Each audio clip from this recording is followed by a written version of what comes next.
Congrats on the win, Kai. Initial thoughts after an insane fight like that? Best feeling in the world. It's kind of hard to put into words, but just so proud of myself. Coming off a loss, getting back in the win column. I knew it was going to take a lot tonight. I just had to stay focused, especially seeing a teammate lose just before I'm about to walk out.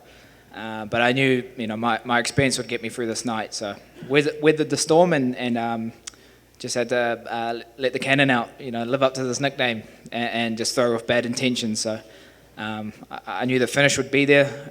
Just had to be patient, and there it was. So vintage Mark Hunt walk-away knockout. So shout out to Mark Hunt. Well, you mentioned it, a little bit of a weird sequence at the end. You got the walk-off and then ran back. It looked like you were going to throw another punch, and then Herb Dean stopped it. And then I don't know if you saw, but your opponent threw his mouthpiece at you. I guess he was mad at you or something. So what exactly happened at the end? So in New Zealand, when we greet each other, being Māori, we touch each other's noses. So when I saw him hongi the mat, face plant, the mat, I knew it was over. The connection was, full impact, and I knew that it was just going to get even worse if I jumped on him. So I'm not there, to do more damage than needed to be.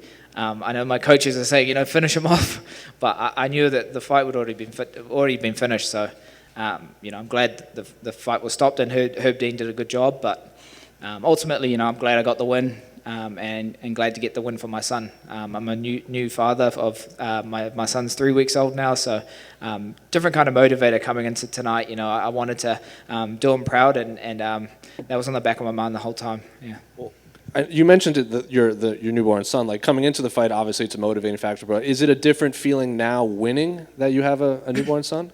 Yeah, definitely. I'm not doing the sport for myself now. I'm doing it for my family and putting food on the table. And it's a different kind of love, and it's something that I've never felt before.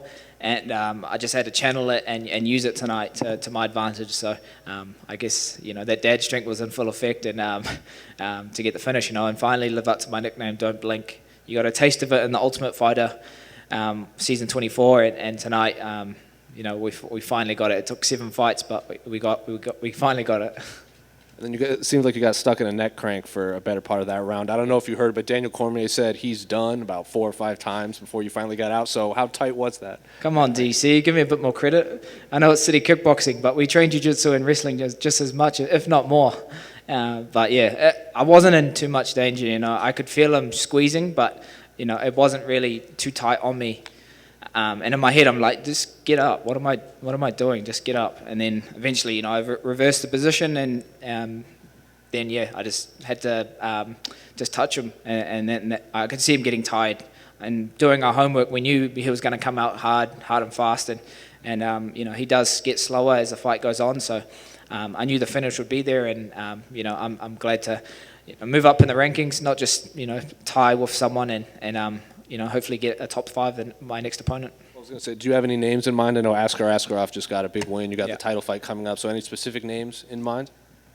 I've got a few losses on my record from guys that are above me. Ravel, Pantoja from the Ultimate Fighter, Moreno just drew with the champ. So all these fights were close decisions. And Ravel, it was a close fight between me and him. I did get submitted, but for half of that fight, I was out on my feet. That elbow was what did the damage, and you could see that tonight. My jiu-jitsu is legit, and I do know how to get out of submissions. But when you're out on your feet, you're going off instinct. So I haven't got anyone in mind. I'll go back with my team, and we'll come up with a name. And for now, I just want to go back to New Zealand, enjoy my time off with my son. I've barely been able to hold him. We have 2 excuses at our gym at City Kickboxing for not being at training. And it's either the birth of your child or getting married.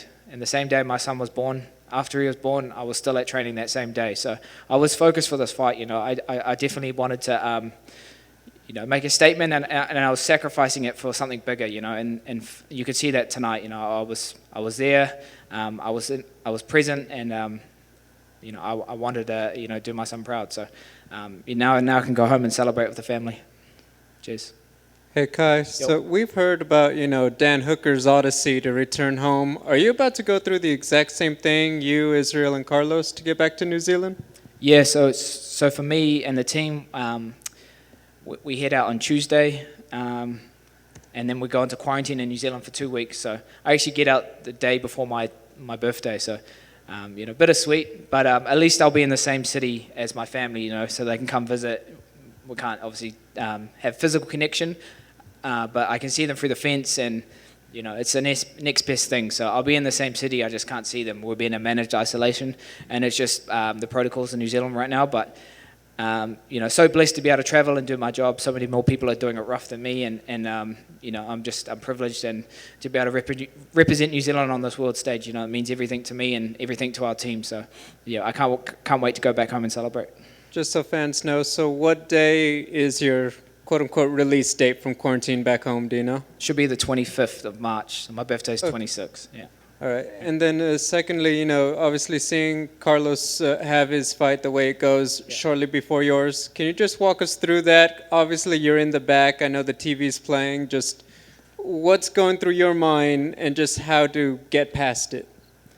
Yeah, it's always tough, watching teammates, take losses. And just before I'm about to go fight, it's something that I've had to learn in life, not to absorb situations or energy.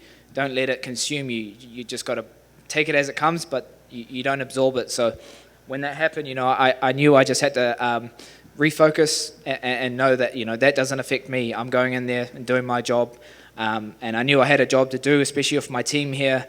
They're coming back to the corner, and they're cornering me now. Just after seeing that, I put pressure on myself to be like, I got to turn this around and pick the energy back up, especially with my teammate, fighting for a second title tonight.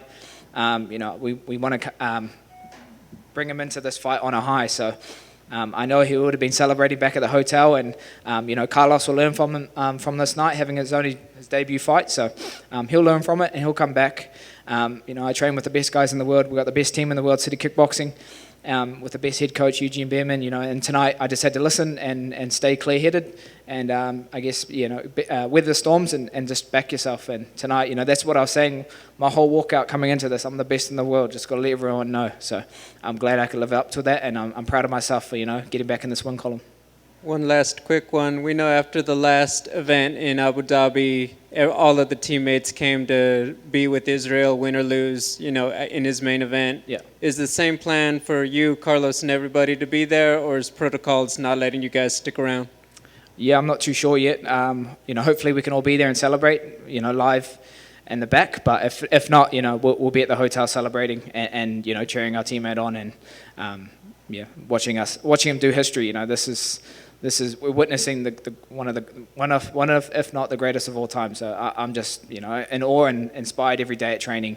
Every day I get to spend a minute with that guy and just kind of rub shoulders, and it just oozes out of him.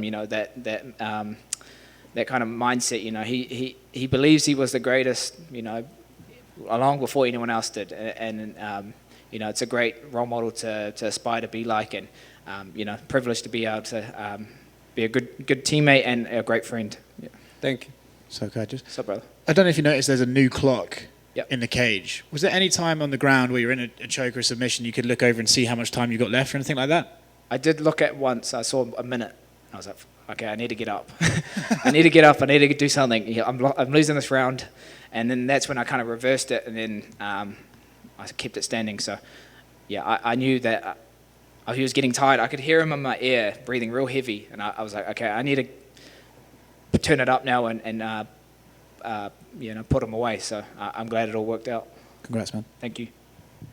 I can't let DC go down alone. There was a point, I think, where Rogan said you were doomed.